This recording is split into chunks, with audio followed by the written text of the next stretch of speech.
This is the Franchise QB Podcast, where we empower entrepreneurs to win big in franchising.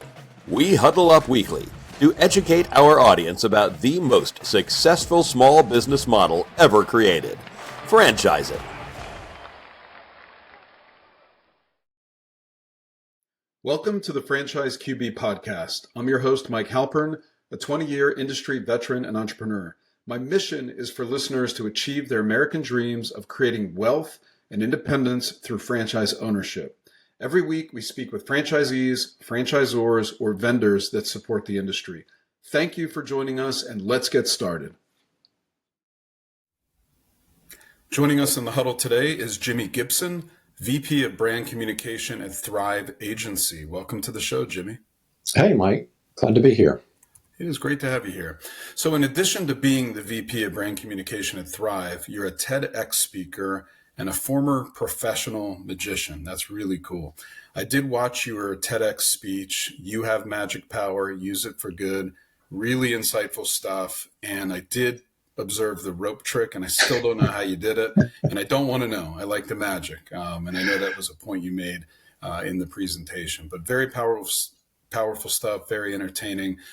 So before we get into Thrive Agency, tell us how you became a professional magician. I think a lot of listeners would be interested in that. Try to connect all the dots here. I was looking through some boxes a couple of years ago, and I found a membership card to Merlin's Mail Order Magic Club when I was 4 years old. I'm like, wow, that's pretty early to get hooked on something like that. Right. I got a birthday magic kit for a birthday when I was 6, and when I was in middle school, I was performing birthday parties for my friends, and their parents would pay me to perform for my friends' birthday parties. And then in high school, I was part of an organization of magicians, and there was a guy in there that worked at an ad agency, and he said they were looking for a promotional entertainer to help promote the products.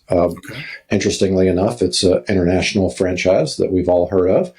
And for the next 16 years, I worked doing promotional shows for them. I did go to college and studied marketing. I was fascinated with communication and the ability to impact behavior and purchasing decisions, and worked at agencies while I was also performing. And then I did open up a theater, perform shows. I did corporate shows, had a show at the MGM in Las Vegas, and there was always sort of this lens that I saw the world through that was magic and giving people that wow experience. So yeah, it's been a fun time.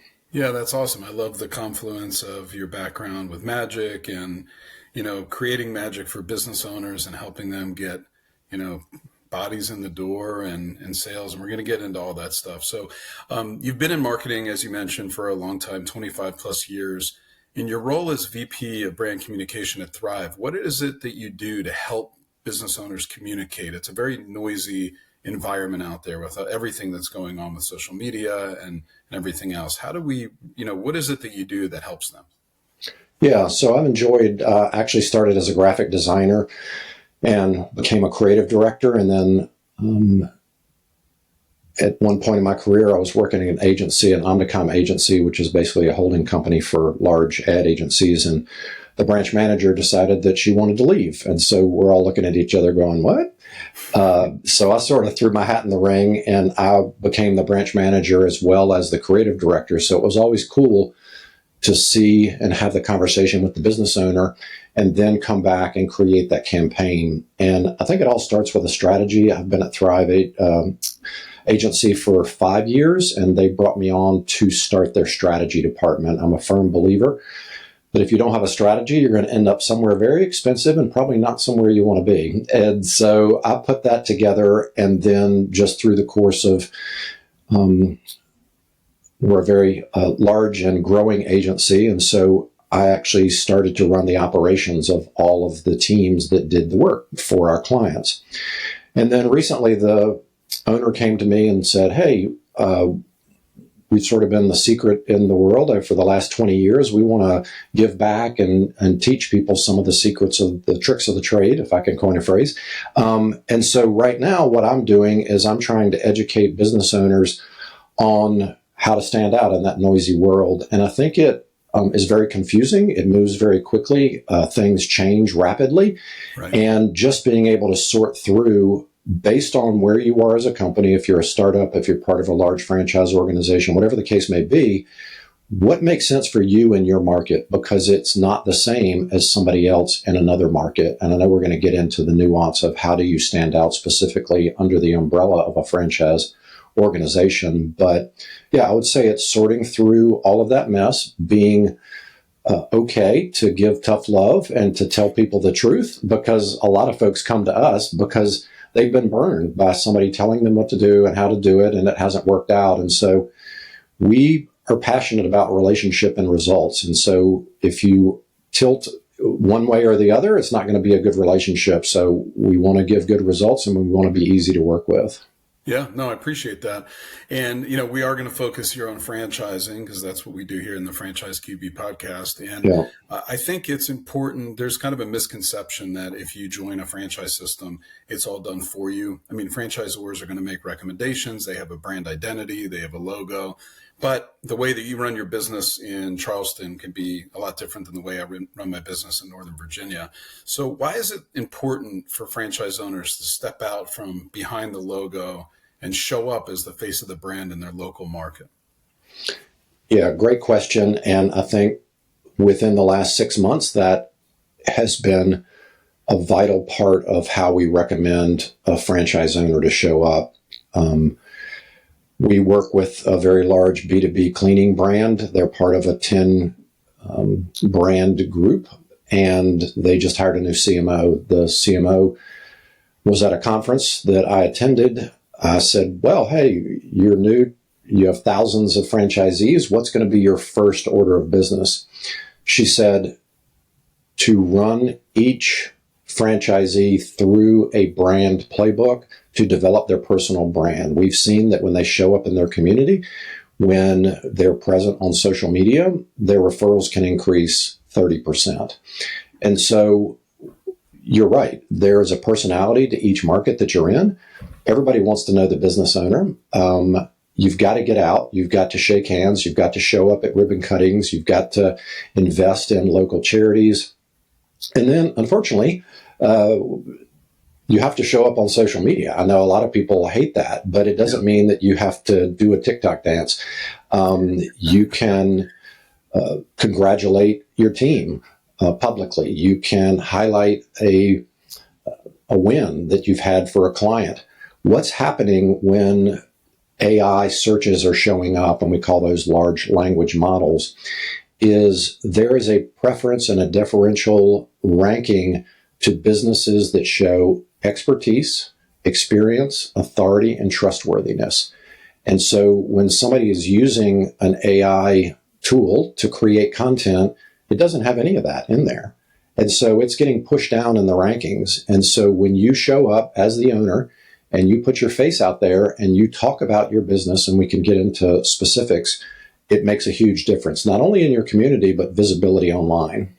Yeah, that's an interesting point you bring up, because I think a lot of people get intimidated about an influencer. It's like, well, how am I going to get tens of thousands of followers, and how am I going to build this whole audience? And you're saying, well, let's just get in the game and do things that are important to you, important to the brand, important to the business, and those things will follow. But it's a lot better than just sitting on the sidelines.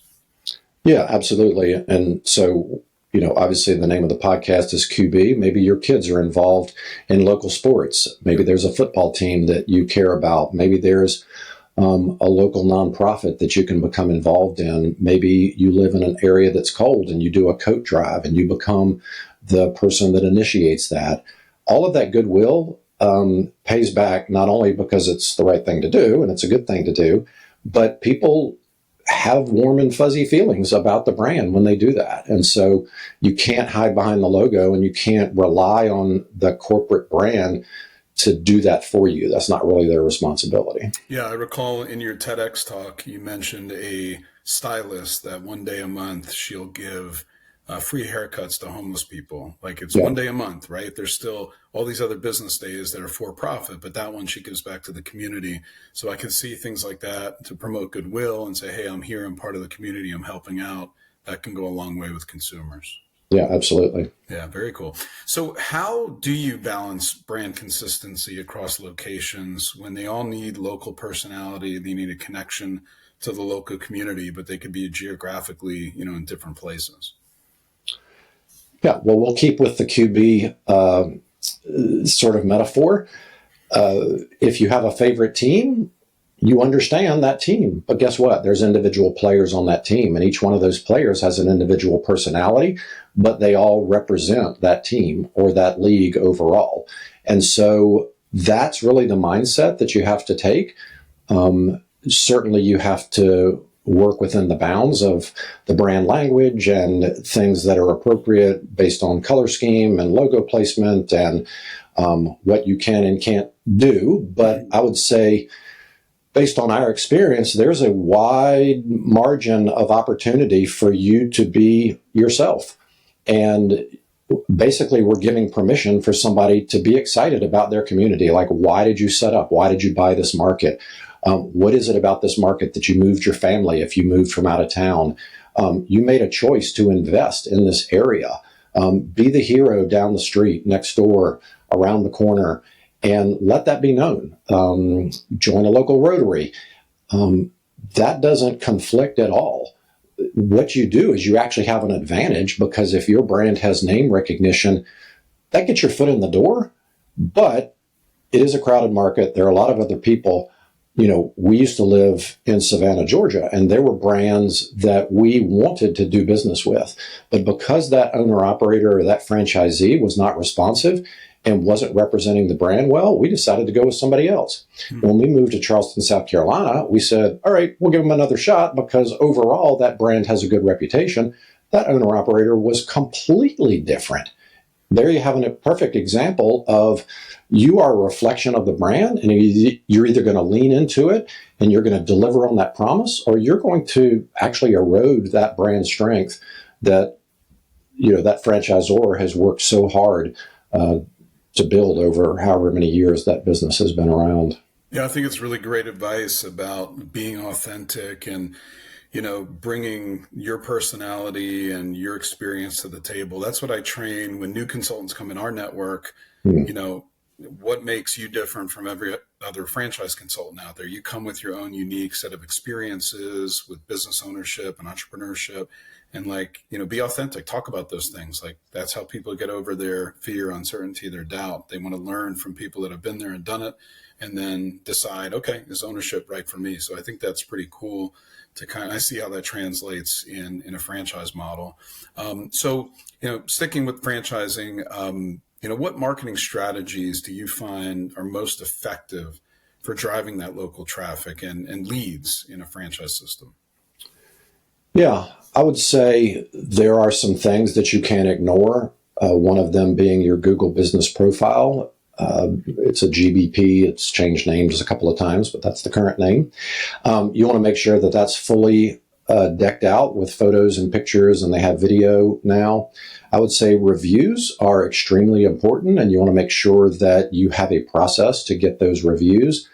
Those reviews are one of the key factors that allow you to show up in that map pack, which is that 3-spot map location. We're getting into a world where we call it zero-click results on a search, because of all the features that Google has added into the mix. And so somebody might not ever visit your website, but you need to make sure you have your call to clicks in place, those types of things.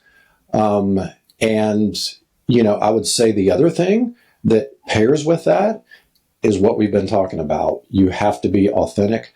When you're considering, okay, how am I going to show up?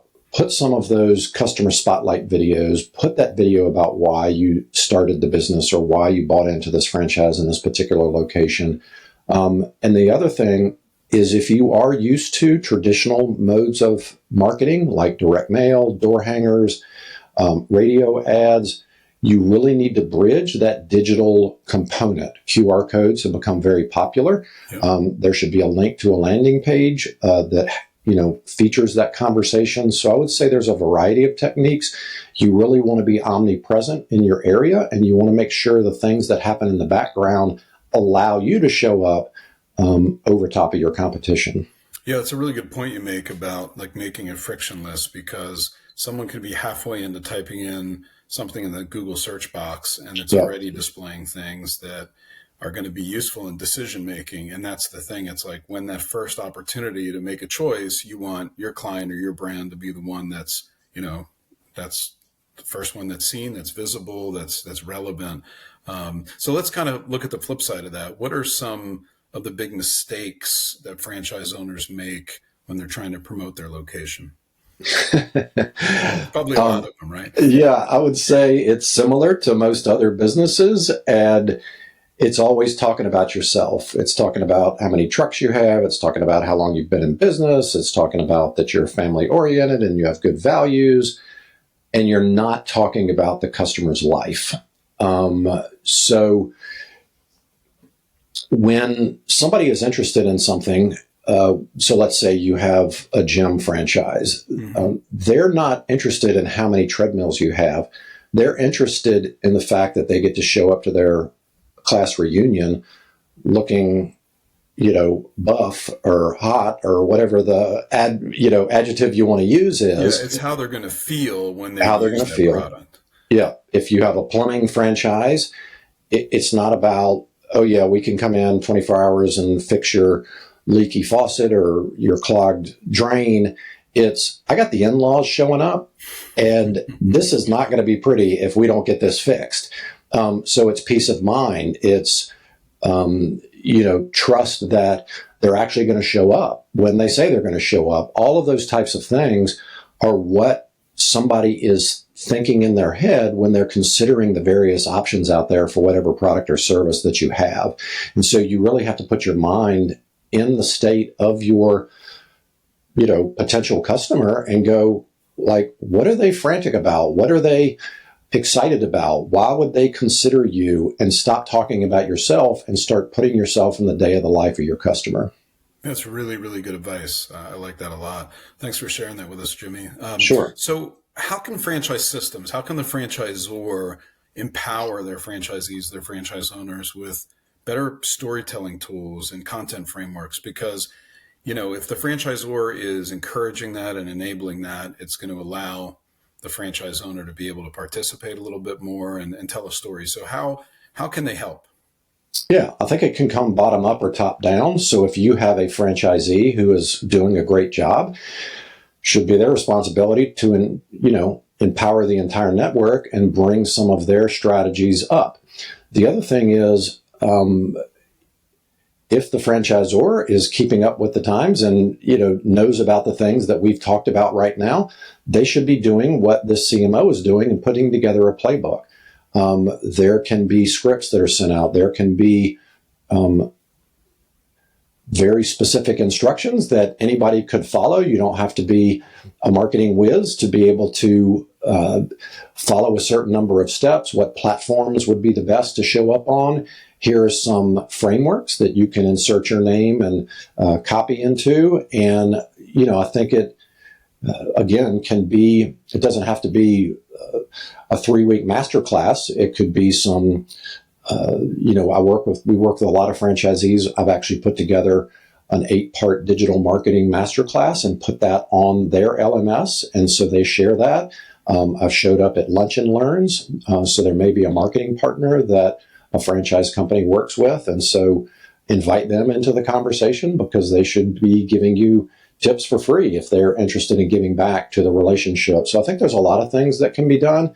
But again, it's really, when it comes down to it, that franchisee has to just sort of grit their teeth and go, okay, it's a brand new world. I've got to face this and I've got to do it. And I think some people are very excited about the opportunity. And once they see some traction, they go, oh my gosh, why wasn't I doing this a year ago, 2 years ago? This is kind of fun, actually.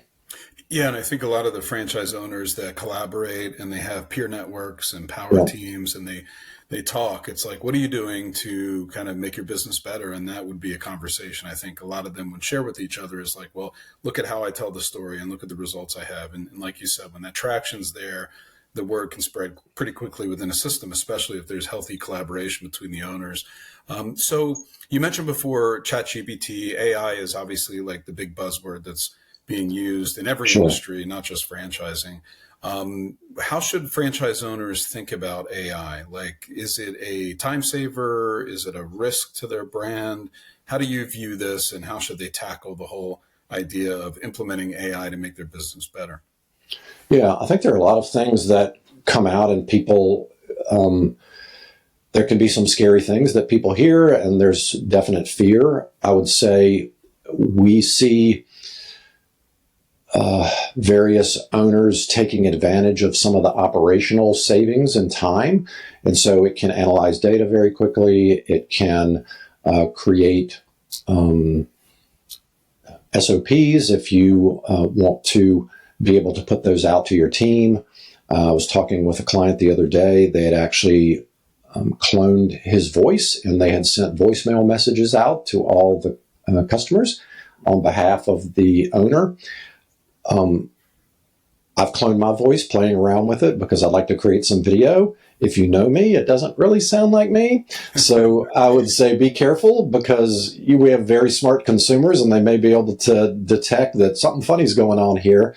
I would say specifically related to ChatGPT, it can be very helpful if you have a series of marketing emails and a sequence that you send out after somebody requests a quote. If you're sending out emails, but I will warn you, it can hallucinate and it can give you false data. You've got to really pull and tug and guide it. Where we've seen good traction, and we've actually created a couple of these for our clients, is creating custom GPTs that's in a closed environment. It can't go out and look at the internet. You load it up with a knowledge base that could be, anything related to your brand or how you communicate.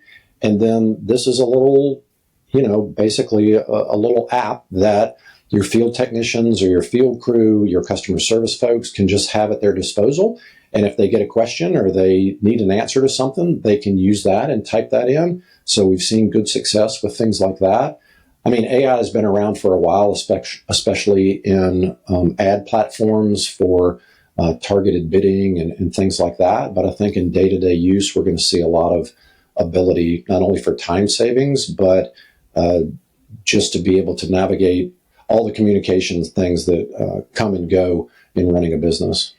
Yeah, I interviewed a brand recently that used that closed loop GPT in their system, and they're testing it before they roll it out to their franchise owners. But I think that's a really creative and interesting way to load data that's very specific and kind of train it accordingly. So I think a lot of that is in its beta testing stages, especially in franchising. So, so how do you help franchise brands stand out in a competitive market, especially when a lot of locations are offering the same thing? So whether it's, a painting franchise or whatever the commodity is, something that there's a lot of independents that do it, there's a lot of franchise systems that do it, and everyone's looking for a differentiation. How do you help with that? Yeah. So, and we're all familiar with it and we're all guilty of it, right? $99 special, limited time, book now. That just becomes noise to everybody, right? And so when we're talking about coupons and urgency, what breaks through is presence, relevance, and desirability. You want folks coming to you, and that comes from referrals, that comes from reviews. You got to be the person that people want to buy from, not just another deal in their inbox or on their phone if you're using a texting or a messaging platform. So I think it goes back to what we've been talking about the entire time. You have to know your customer. You have to know where they are. If it's moms, you have to get involved in moms groups. If it's, if it's a lawn service, you've got to get in the car and ride the neighborhoods and shake your hand and get involved in community groups. Most areas around Charleston have neighborhood Facebook groups. Don't get on there and spam anybody. Introduce yourself. People are all the time asking, hey, does anybody have a good lawn care? Does anybody have a plumber? I need a roofer. Where do you work out? What's the best coffee in town? The more you show up and the more you're present and the more people identify with you, the more you're going to get recommended. And so I would say it goes in, and I can't give a blanket statement. I think it depends on market size. It depends on what your service area is. And then it depends on the personality of the area. But all the things that we've talked about, even if you think you have enough business, those leads are going to ebb and flow, especially if there's some seasonality. Get involved in a business networking group. So, I'm throwing a bunch of things at you. I read a very smart piece of advice from an advertising professional who said, somebody came to him and said, could you give me a way to get 100 clients? And he says, absolutely not. But I can give you 100 ways to get 100 or to get one client. And so I think that's what you got to do is, and then also to use your team as ambassadors. What do they care about? Give them a day off to go volunteer somewhere. When they rub elbows with somebody on a community event, who do you think they're going to think about the next time they have a need for that product or service? Yeah, I like the idea of not like spamming them, like show up, like add value, provide content, and then people are going to come to you for that service. So I think that makes a lot of sense. And you've kind of touched on my next question, which is what's a good local content strategy look like for a franchise location? You've mentioned a few things like joining a local business group, participating in neighborhood forums. Anything else that comes to mind? Well, I know we had talked about this in our back and forth, so I'll just go ahead and jump ahead. Take your phone out of your pocket and shoot some video. It is an extremely versatile tool. And this year, 82% of all web traffic is going to be video related. Wow. And so whether you're doing a paid social campaign, organic social campaign, you're posting on your organic profiles, video is the way to go. And so it won't take a lot to get good at it. I made a promise myself to post a video Monday through Friday every day this year. Yeah, it's scary when you begin, but just keep doing it. You can do it in the office. If you have a team in the field, they can film some video. That's what people are watching, and that's what people have time for. And don't make it boring. You've got to be a little entertaining. If there's somebody in your office that has a little flair for showmanship, they can help the group.